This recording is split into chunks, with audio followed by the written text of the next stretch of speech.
বিধানসভা নির্বাচনের আগে বিজেপি বলেছিল তাদের লক্ষ্য 200 আসনের জয়, কিন্তু তাদের কপালে জুটেছিল মাত্র 77টি আসন।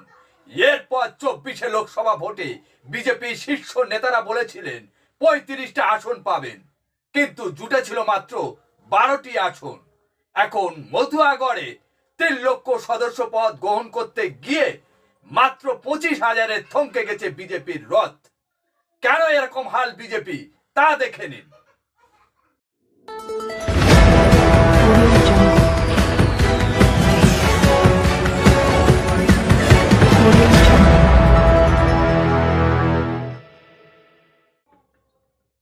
সবাইকে শুভেচ্ছা ও ভালোবাসা জানিয়ে আমি আফতাব হালদার আজ শুরু করছি দেশের খবর। 2021-এ বিধানসভা নির্বাচনে বিজেপির টার্গেট ছিল তারা 200 আসন পার করবে।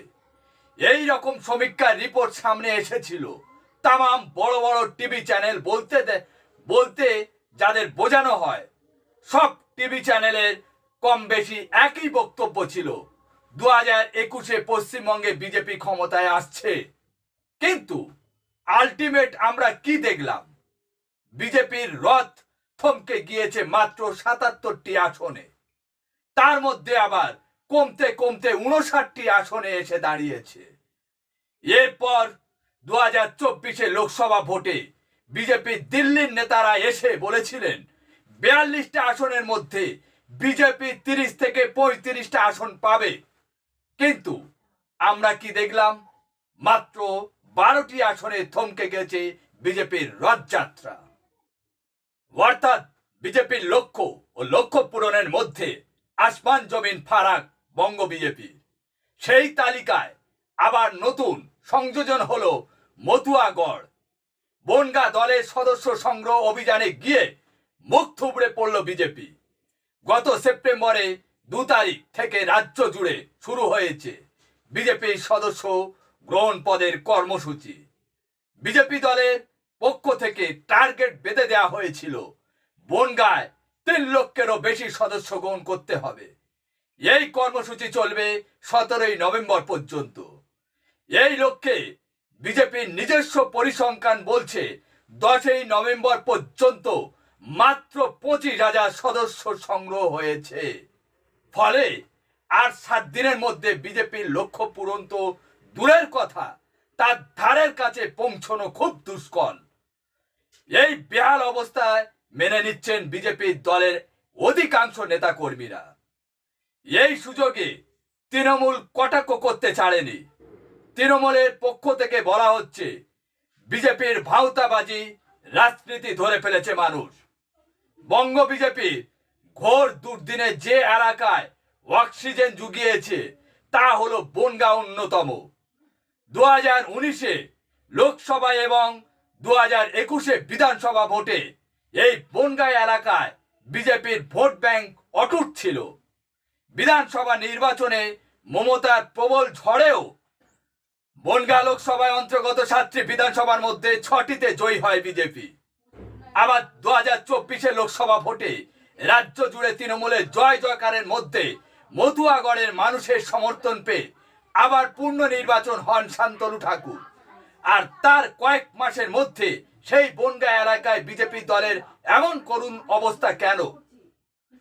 এই প্রসঙ্গে তৃণমূল দাবি করে ভোট এলেই মতুয়াদের নাগরিকত্ব দেওয়ার টোপ দেয় বিজেপি। সাথে সাথে ঝুড়ি ঝুড়ি প্রতিশ্রুতিও দেন বিজেপির নেতারা। ভোট মিটে গেলে বিজেপির নেতারা সব চুপচাপ হয়ে যায়। মানুষকে এভাবে বারবার প্রতারিত করার ফল ভুগছে বিজেপি। এছাড়া রাজনৈতিক মহল মনে করছে আদি ও নব্য বিজেপির গোষ্ঠীর মধ্যে লাগামহীন কোন্দল এরই কারণ হতে পারে। ওই জেলার সভাপতি তথা সাংসদ শান্তনু ঠাকুরের সঙ্গে দলের প্রাক্তন জেলা সভাপতি ও বিধায়কদের বড় অংশ মতবিরোধ রয়েছে। সব সময় সমালোচনা বা সবার সামনে উঠে আছে। তৃণমূলের রাজ্যসভার সাংসদ মমতা ঠাকুর বলেন, মানুষ বিজেপির ভাওতাবাজি রাজনৈতিক ধরতে পেরেছেন, তাই আগামী দিনে বিজেপিকেই খেসারত দিতে হবে। এখন প্রশ্ন হচ্ছে, শুধু আমাদের রাজ্যে বিজেপির এই হাল নয়, ভারতবর্ষের সমস্ত রাজ্যে কম বেশি এই একই দশা বিজেপির। আমরা বিজেপির পর্যালোচনা করতে নেমেছিলাম সারা দেশে বিজেপির এরকমই হাল কেন। আমাদের পর্যালোচনায় যেটা উঠে এসেছে সেটা হলো সাধারণ জনগণের জন্য জনমুখী প্রকল্প সেই অর্থে বিজেপি কিছুই করেনি এই 10 বছরে। 1 নম্বর। 2 নম্বর হলো বিজেপি নির্বাচনের প্রচারে গিয়ে যে প্রতিশ্রুতি মানুষের সামনে দেয় তা সঠিকভাবে রূপায়ণ করতে পারে না। 3 নম্বর হলো কেন্দ্রের যে জনমুখী প্রকল্প আছে তা বাস্তবে সাধারণ মানুষের কাছে ঠিকঠাক ভাবে পৌঁছয় না। 4 নম্বর হলো বিজেপি দলের সবচেয়ে বড় সমস্যা হলো ওরা মেরুকরণের রাজনীতি করে। ভারতবর্ষে বেশি সংখ্যক মানুষ মেরুকরণের রাজনীতিতে বিশ্বাস করেন না, কারণ ভারতবর্ষ এমন একটা দেশ যার এক ধর্মের মানুষ অন্য ধর্মের মানুষের প্রতি নির্ভরশীল। ধরা যাক সকালে একজন হিন্দু ভাই বাজারে করছেন মুসলিম ভাইয়ের দোকানে, আবার চাকরির ক্ষেত্রেই একই সঙ্গে বিভিন্ন ধর্মের মানুষ একই সঙ্গে কাজ করছে। কোনো ধর্মীয় অনুষ্ঠান হলে হিন্দুরা মুসলিমদের বাড়িতে যান, আবার মুসলিমরা হিন্দুদের বাড়িতে যান। এইভাবে দেশের সমস্ত জায়গায় কম বেশি একই প্রথা চলে।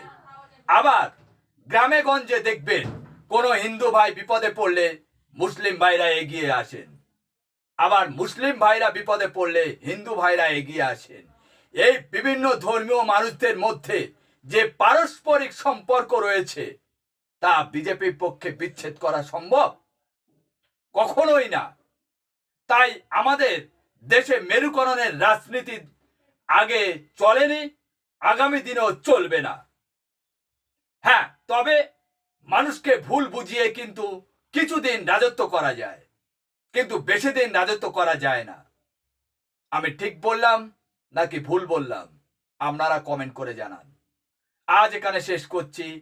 আর প্রতিদিন সকাল 8:30টায় আমাদের চ্যানেলে বিভিন্ন ধরনের রাজনীতির খবর দেখে আমাদের পাশে থাকবেন, যেটা গতি মিডিয়া আপনাদের দেখায় না। Tata, bye bye.